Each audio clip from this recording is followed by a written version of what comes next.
Maaf ya, kenapa kok saya usaha ini gagal, usaha ini gagal, jangan-jangan yang kamu kerjakan itu tidak sesuai data karmamu, harus diintervensi itu. Nah, ketika ditemukan sebetulnya dia itu jeniusnya di bidang apa, pasti berkembang. Dan tidak usah semua orang tuh harus sekolah ke perguruan tinggi, tidak usah semua orang punya ijazah, nggak penting. Hidup itu kompetensi kok. Maaf ya. Jangan menganggap seakan-akan kalau sekolah di perguruan tinggi itu akan lebih baik, itu nasibnya. Lalu kalau tidak sekolah menjadi lebih buruk. Ya tentu saja peluang untuk lebih baik ada karena pendidikan tinggi. Tapi itu bukan jaminan. Ya, tahu Lionel Messi? Juara apa coba? Jagoan apa? Oh bola, benar berarti suka nonton bola. Bukan tukang catur. Lionel Messi itu jago main bola. Pokoknya kalau udah lihat bola tuh wajahnya bahagia. Endorfin, dopamin, serotonin itu muncul. Gelombang otaknya itu kelihatan, jenius di bidangnya. Iya, dia ngolah bola luar biasa. Badannya nggak besar kok, kecil. Tetapi dia bisa memainkan bola sebegian luar biasanya. Bahkan kalau dia itu menendang ke gawang, itu tidak pernah dengan tenaga yang besar, tetapi dengan kecerdasannya. Cukup dengan sontekan sedikit saja, yang penting masuk. Tidak pakai tenaga, tidak pakai apa, itu yang saya lihat. Karena memang jenius di bidangnya. Apakah Lionel Messi ahli matematika? Belum tentu. Tidak usah menjadi ahli dalam bidang semuanya. Ini namanya merdeka belajar. Ini juga dalam rangka kemerdekaan.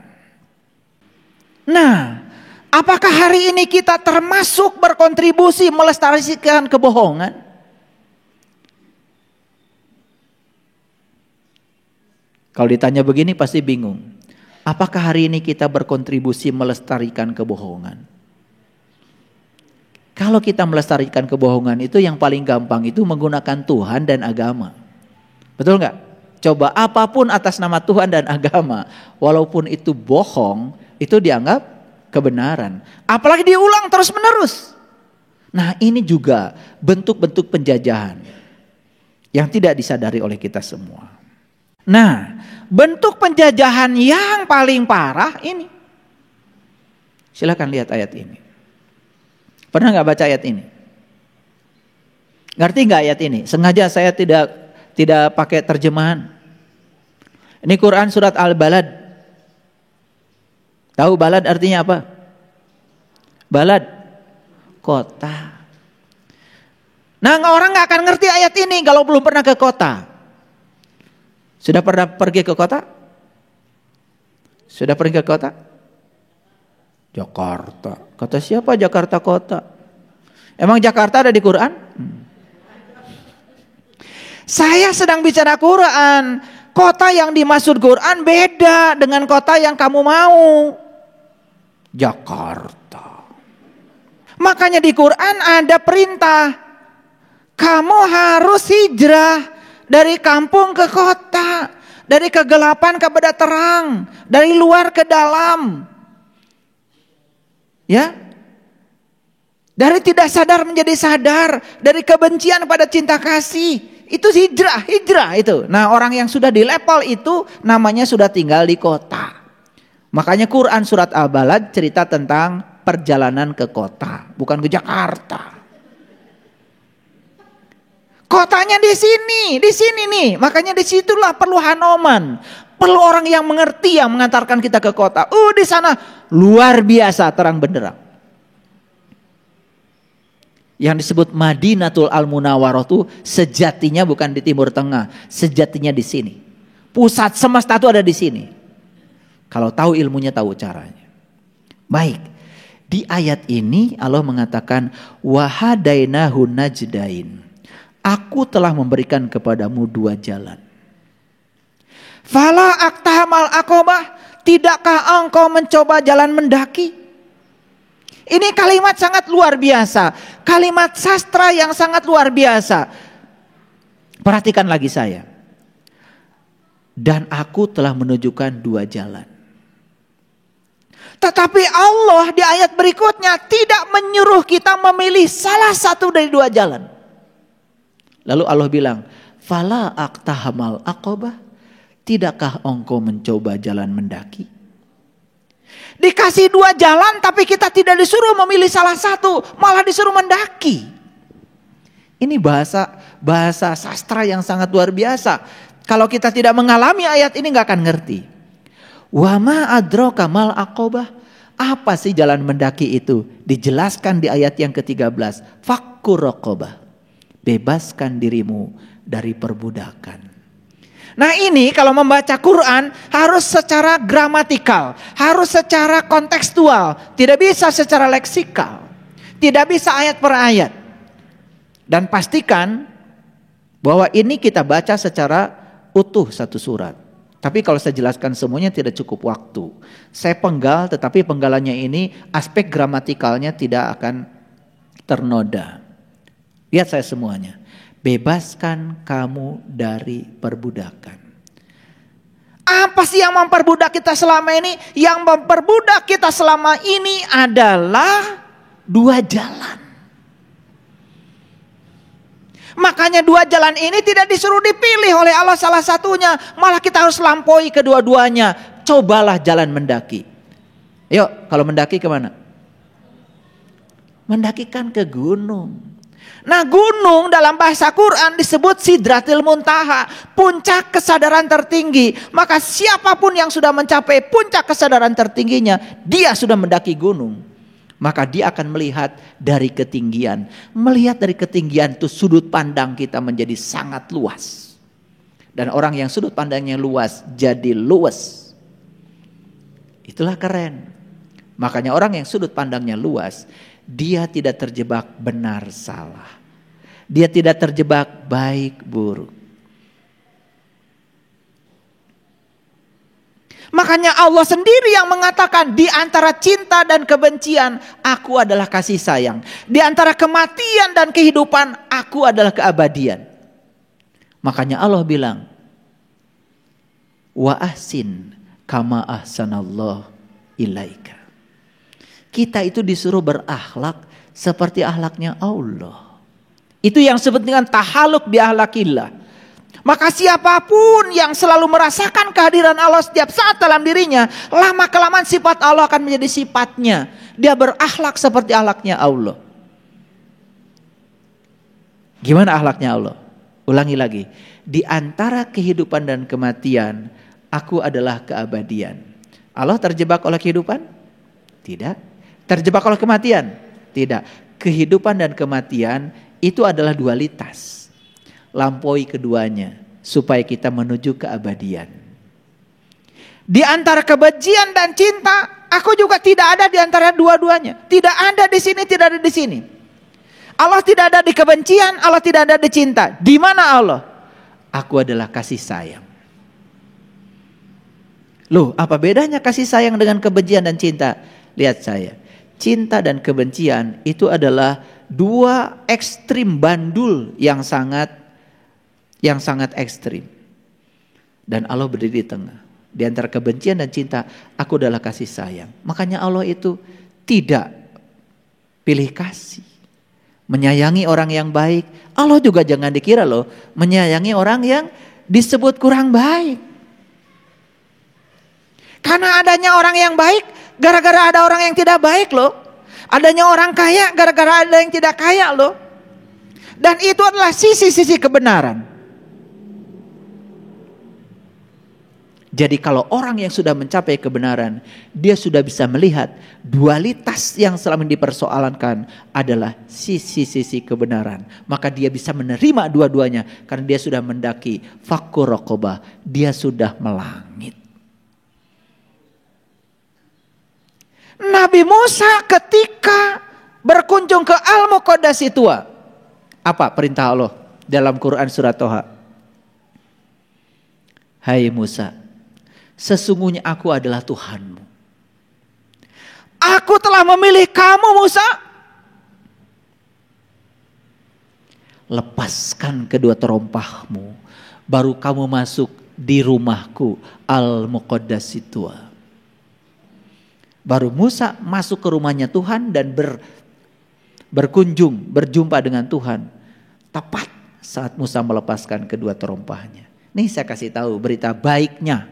Sepanjang kita masih terjebak oleh dualitas dalam kehidupan, jangan berharap kita bisa melangkahkan kaki kita di rumahnya. Di rumah yang di sana sih, yang syar'i, yang di Mekah boleh, siapapun boleh. Koruptor sana boleh. Penjina boleh. Sana siapapun boleh, nggak ada larangan. Yang penting paspornya ada dan ngaku beragama Islam, cukup. Tetapi masuk pada rumah Allah yang sejati, Allah bilang, la yamassuhu illal mutahharun. Tidak ada yang bisa menginjakkan kakinya di rumahku yang suci ini, kecuali dia yang suci.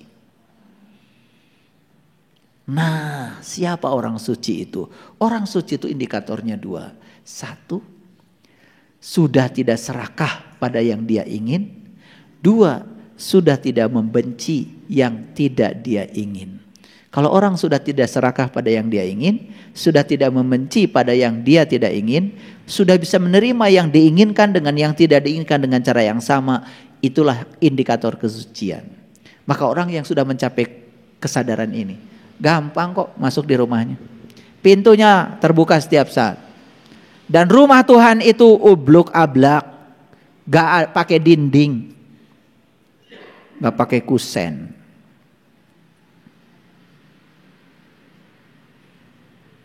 Cuman ada pintunya harus kalian lewati. Dan pintunya tidak akan terbuka kalau gak tahu kuncinya. Makanya kuncinya sudah diselipkan di Quran surat Al-Fatihah. Makanya Al-Fatihah kan 7 ayat.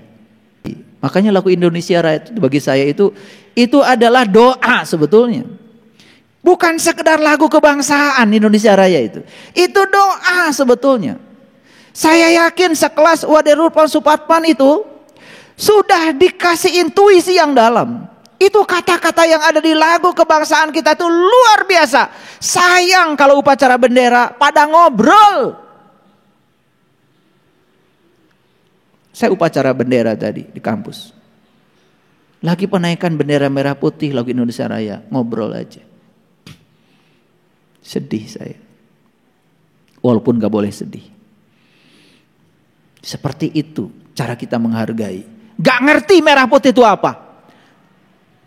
Sudah jelas merah putih itu artinya apa? Merah itu berani, putih itu suci. Merah putih itu adalah lambang leluhur kita. Berani dalam kesucian. Lambang negara kita, burung Garuda, Garuda, keren. Nabi Muhammad, mi'rajnya pakai buruk. Leluhur kita pakai Garuda.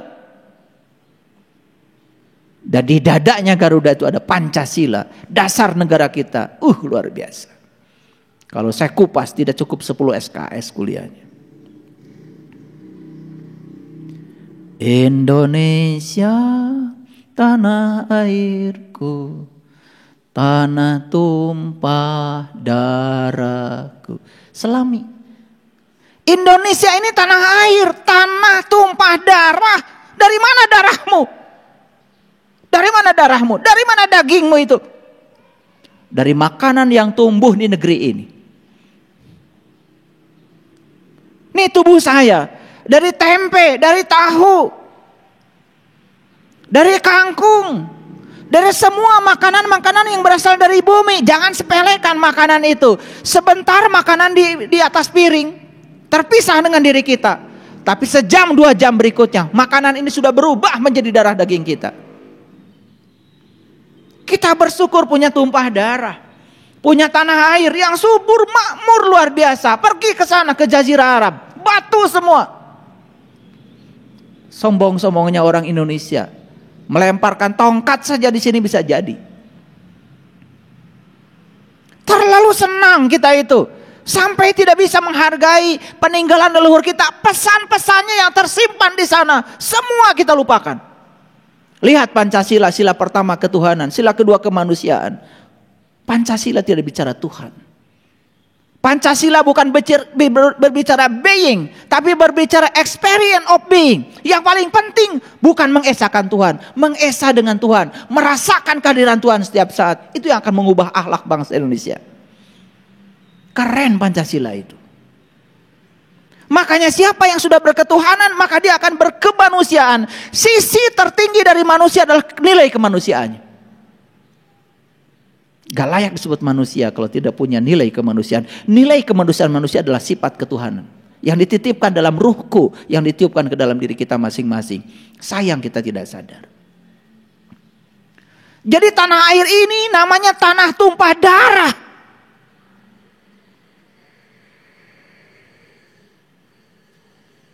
Coba sekali-kali nyanyi dalam kesadaran sambil meditasi. Dengarkan lagu itu dengan penuh kesungguhan.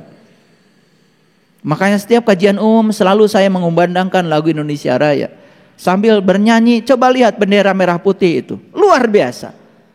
Itu adalah merah putih itu purwadaksinya. Purwadaksina itu istilah bahasa kita. Apa? Itu titik awal kita. Merah putih melambangkan darah. Darah merah, darah putih.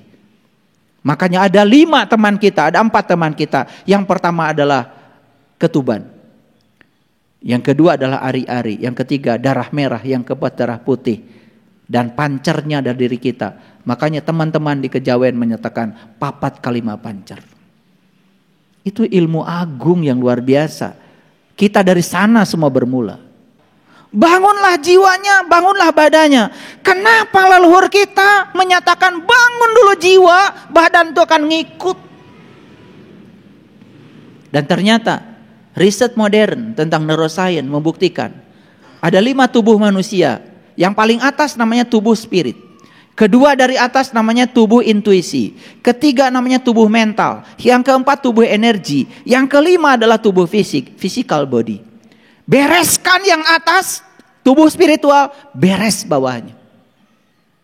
Makanya bereskan jiwamu, bakal bagus dan sehat ragamu. Itu keren sekali.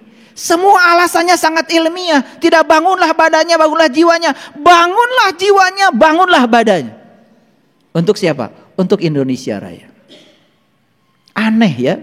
Kalau ada orang yang mengaku bangsa Indonesia tetapi tidak menyelami, tidak ingin bersatu, malah justru membawa bibit-bibit perpecahan ke dalam bangsa ini. Dengan ego keyakinan, ego suku, itu yang sangat berbahaya. Dia tidak sadar dengan Bhinneka Tunggal Ika. Masa sekelas Presiden Obama, mantan Presiden Amerika, beliau membicarakan Bhinneka Tunggal Ika, jelas sekali cara melafalkannya. Itulah yang menjadi kebanggaan kita.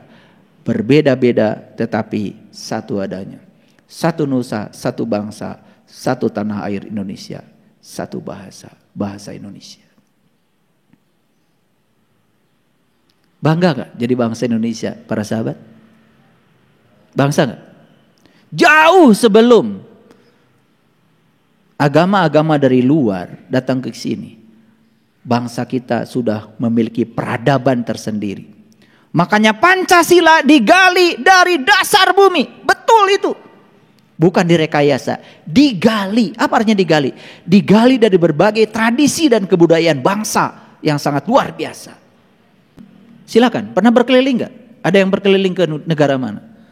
Ada gak pengajian seperti ini sebebas di Indonesia? Kajian apapun sebebas ini di Indonesia. Jam berapapun boleh, tidak kena pajak. Asal mau. Mau sholat tahajud malam berapa rakaat? Boleh, gak masalah. Luar biasa. Kebebasan untuk melaksanakan ibadah sesuai dengan keyakinan masing-masing dijamin oleh undang-undang. Tidak masuk akal kalau kita menjadi usil pada orang yang berbeda keyakinan dengan kita. Kembangkan toleransi, kembangkan rasa hormat untuk bisa menerima dan menghargai perbedaan. Bangsa kita akan menjadi bangsa yang besar. Karena apa? Para sahabat, kesadaran spiritual akan tumbuh di sini. Kesadaran spiritual akan tumbuh di sini. Percayalah sama saya. Saya bukan siapa-siapa. Saya tidak bisa melihat apa-apa.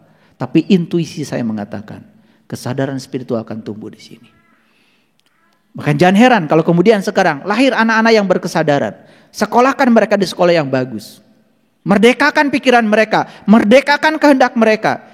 Jangan kemudian dipatok lagi berdasarkan keinginan orang tua. Berikan kebebasan mereka menjadi dirinya sendiri. Hormati anak-anak kita sebagai tamu agung yang datang ke semesta karena diutus oleh Sang Pemilik semesta untuk menjadi kepanjangan tangan Dia menyampaikan cinta kasihnya di semesta ini. Dan kita datang ke semesta ini untuk satu tujuan, memayu hayuning bawono, mempercantik dunia yang sudah cantik ini. Dunia ini cantik sekali, ciptaan Sang Maha Cantik. Yuk kita percantik. Kita jaga persatuan dan kesatuan. Kita jaga kerukunan. Belajar menghormati dan menghargai perbedaan. Toleransi hanya muncul pada orang-orang yang sudah dewasa, memahami esensi agama dan keyakinan masing-masing. Para sahabat, tidak boleh memilih salah satu dari dua jalan itu. Tetapi cobalah jalan mendaki. Pengen tahu caranya? Pengen tahu caranya? Ya. Saya tanya sekali lagi, pengen tahu caranya mendaki? Ya. Mendaki itu ke atas. Makanya orang tua kita pakai burung Garuda, Nabi Muhammad pakai buruk. Itulah mendaki. Harus pakai burung, harus menggunakan pesawat. Dan pesawatnya adalah ada pada diri kita masing-masing. Kalau tahu ilmunya, tahu caranya, kita bisa. Kita bisa menjelajah seluruh sempadan langit dan bumi.